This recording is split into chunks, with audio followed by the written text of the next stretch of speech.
Hello and welcome to another exciting edition of Best MTG Decks Ever. I'm your host Joseph, and today I have the pleasure of bringing you a very unique commander. The Satan Worshippers at WotC actually got something right, and let's take a look at what we've got. We've got Eriette of the Charmed Apple. She is 1 colorless, 1 white, 1 black, a 2/4. She's got 2 abilities. Each creature that's enchanted by an aura you control can't attack you or planeswalkers you control. So essentially, if one of your opponents has a creature, you put an aura on it, it can no longer attack you or a planeswalker you control. It's a very unique effect. It's close to Goad, except it's not forcing the attack, but it's essentially protect. The second ability reads, at the beginning of your end step, each opponent loses X life and you gain X life, where X is the number of auras you control. So the way that we want to play this is we're putting an aura on every creature that our opponents control, which protects us and will also start doing group slug. Everyone takes damage, we gain life. So let's look at creatures. Creatures, we have 8 of them, and basically all of them are either draw engines or value engines based around the commander's ability for putting auras on the enemy's creatures. So for example, we have SRAM Senior Edificer. Whenever you cast an aura, draw a card. That's our draw engine. Or, for example, Lurrus of the Dream Den.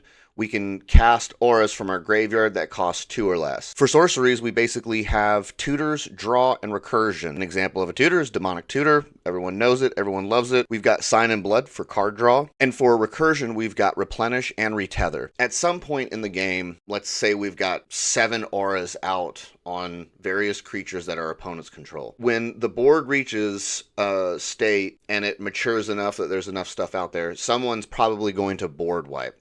When that board wipe happens, we're going to lose all 7 of those auras. So we're not going to be doing 7 damage every turn. We're not going to be gaining 7 health every turn. And those are all going to be in our graveyard.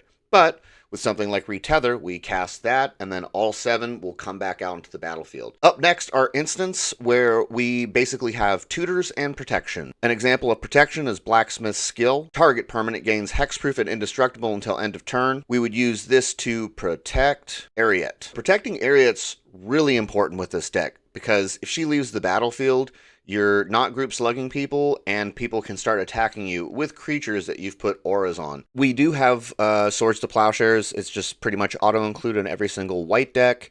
And then an example of a tutor is Vampiric Tutor. Get whatever you need. Up next, we've got artifacts, which are all mana rocks or protection. Example of mana rock, Arcane Signet. Example of protections, Lightning Greaves or Mithril Coat. Mithril Coat's pretty awesome because for 3 mana it comes out and it will auto-equip to our commander, making her indestructible. So up next we've got enchantments. This is the bread and butter of our deck.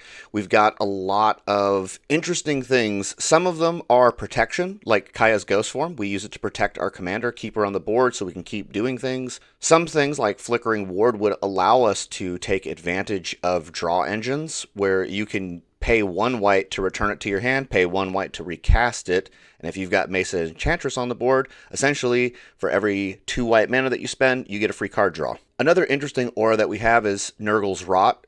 Enchant creature an opponent controls. When enchanted creature dies, return Nurgle's Rot to its owner's hand, and you create a 1/3 black demon creature token named Plague Bearer of Nurgle. So this will allow us to just keep recycling it. Like if one of the opponent's creatures dies, it'll come back to our hand, and then we can cast it again, which, if we've got our commander on the board, will make that new creature that gets Nurgle's Rot no longer able to attack us, and then we'll also be getting more group slug. We are running some actual goad effects. Martial Impetus, enchant creature gets +1/+1 and is goaded. Some of our auras are there just for drawing cards, like Unquestioned Authority. When Unquestioned Authority enters the battlefield, draw a card. Enchanted creature has protection from creatures. So we are giving one of our opponent's creatures protection from creatures, which means that it's just going to be able to attack nonstop, but it's not going to be attacking us as long as our commander is on the board, and we also get card draw. Sage's Reverie is really awesome. We can enchant one of the opponent's creatures, but here is the awesome part. When Sage's Reverie enters the battlefield, draw a card for each aura you control that's attached to a creature. So if we've got 5 auras on the board, we get to draw 5 cards for 4 mana. And if our commander's on the board, that creature can't attack us, and we're getting 5 group slug Activations going on per turn. Everyone takes 5 damage. We gain 5 health. And then everyone's favorite, Smothering Titties. This just kind of plays into the enchantment role of the deck, as well as slowing everybody down. This deck does want to essentially, in some ways, slow down the pace of the game, especially with combat damage coming to you, and then you just continually group slug and gain life in order to eventually dominate the game and win. Well, I hope you guys enjoy the deck. I really like this commander. It's very unique. It's one of the better commanders to come out recently, and I will see you guys in the next one. Bye. Hello and welcome to another, let me close this door.